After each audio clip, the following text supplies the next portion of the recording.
And so today what I want us to look at is the JavaScript loops, and then we also look at JavaScript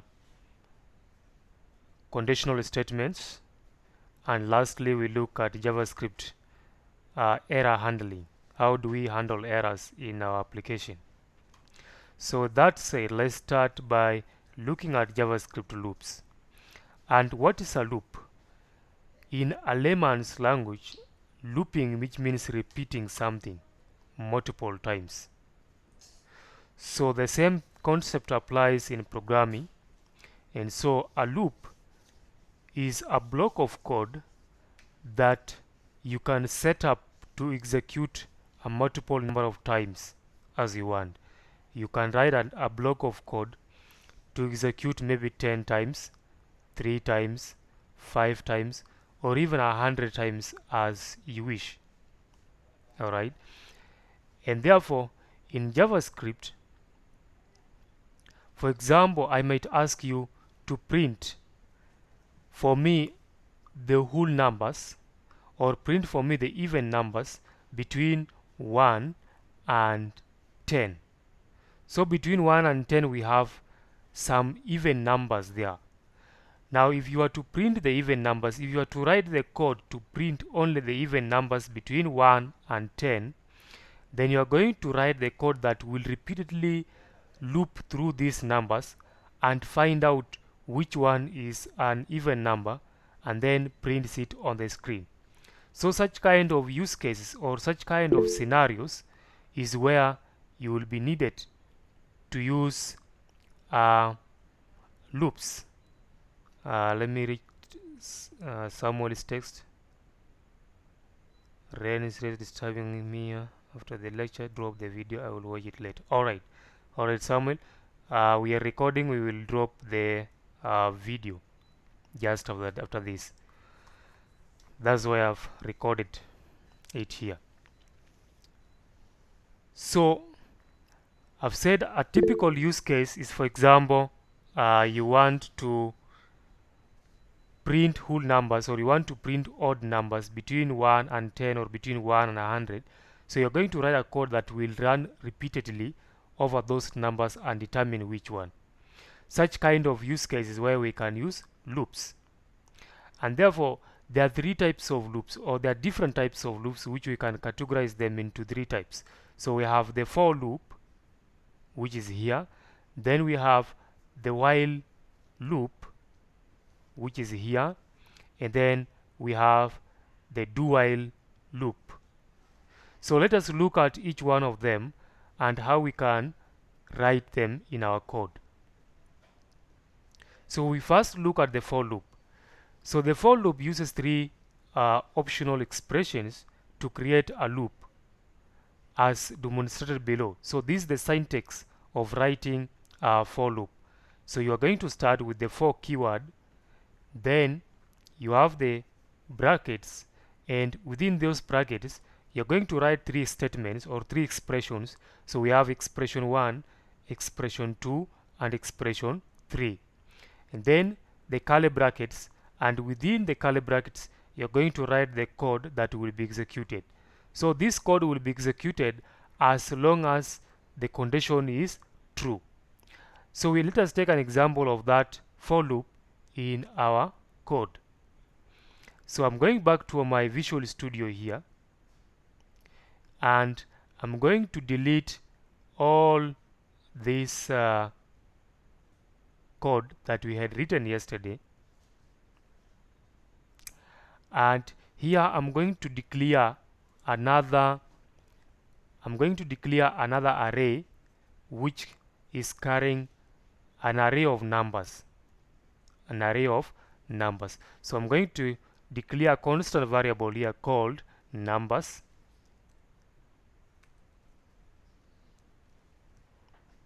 Okay, and this number is going to be an array, and we're going to have 1, 3, 10, 5, 7, 20. So this array contains how many numbers? 1, 2, 3, 4, 5, 6. So it contains 6 numbers. It is an array of numbers. And therefore, if someone asks you now to print all the numbers in this array, one way you could do it is you're going to say console.log, and you're going to log the array. So maybe you say numbers. Okay, so let me delete the previous console logs, even this one here. All right, so let us save the changes, and I'm going to run this code. And how do we run the code? We've said you go to your terminal, and this way you can access the terminal by clicking on these 3 dots, then click on new terminal, and here you have your terminal opened, and therefore you are going to make sure that you are in the folder where your project is saved, where your file is saved. So our file is saved on desktop, so we need to change the directory to desktop before we can even run the program. So once you are on desktop, then you're going to type the command node and the file name which contains the code. So the file name is hello JavaScript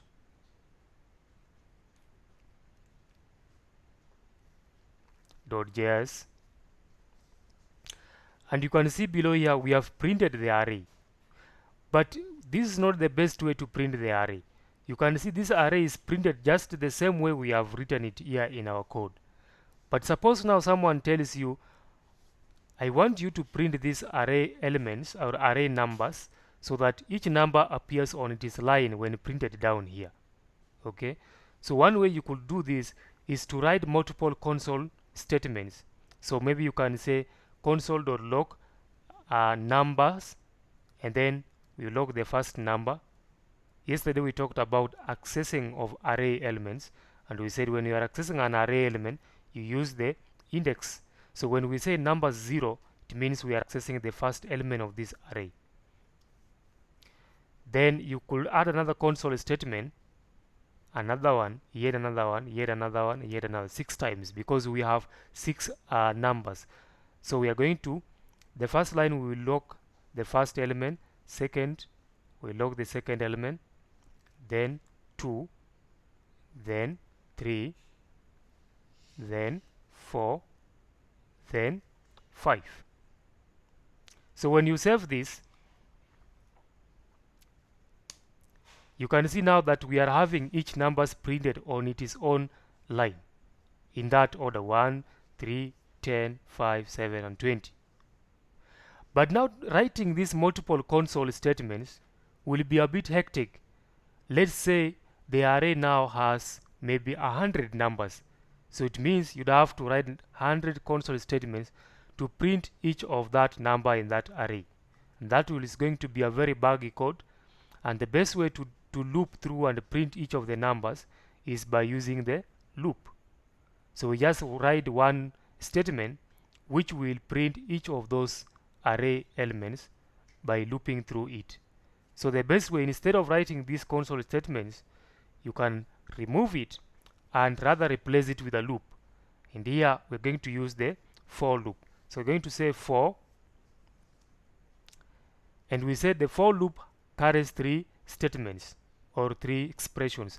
So the first expression is we let I or any variable equals to 0. That is the first expression. So in the first expression we are declaring a variable I and initializing it to 0. Then the second expression, we're going to say we are going to have to add a condition, say I less than numbers dot length. And yesterday we talked about the length method of an array, We said length is a method of an array that returns the number of elements in that array. So when we say I less than numbers dot length, it means that it's like we are saying I is less than 6, because this length will return the figure 6, because this array contains 6 elements. So that is the condition, and then the last expression will be I plus plus, and we looked at the operator plus plus. It means incrementing or increasing the value by 1. Then inside this block we write the console statement, console dot log I. Alright, and then let's save this. So when I clear this console and rerun the program again, you can see that we are printing the values in the array. There's an error here, there's a logical error. So instead of saying console.log I, we're going to say console.log numbers, then I. Okay, so we save that and again clear.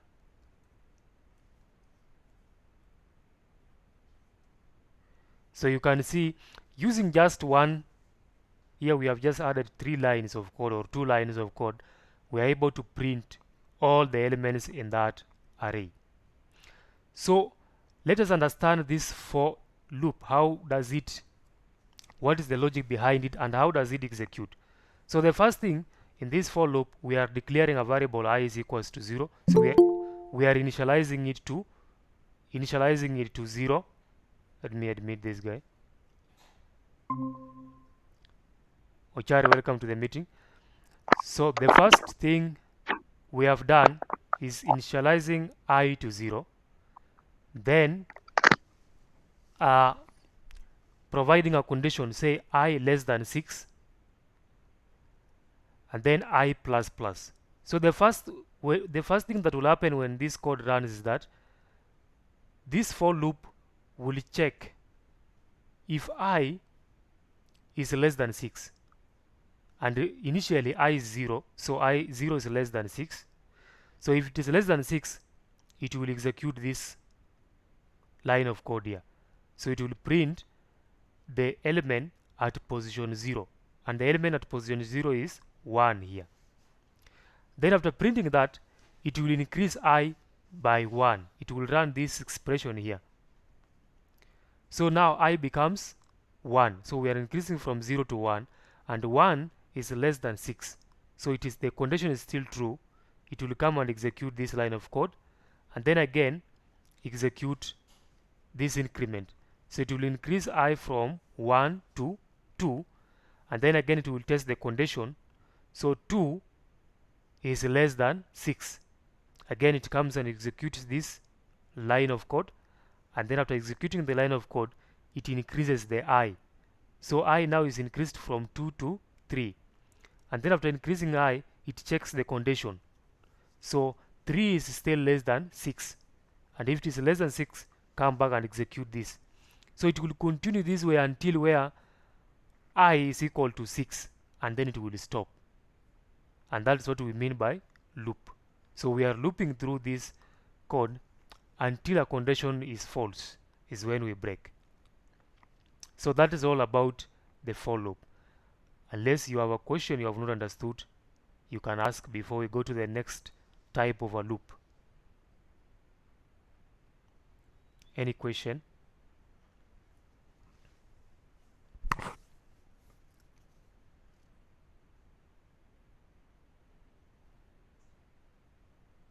Any question?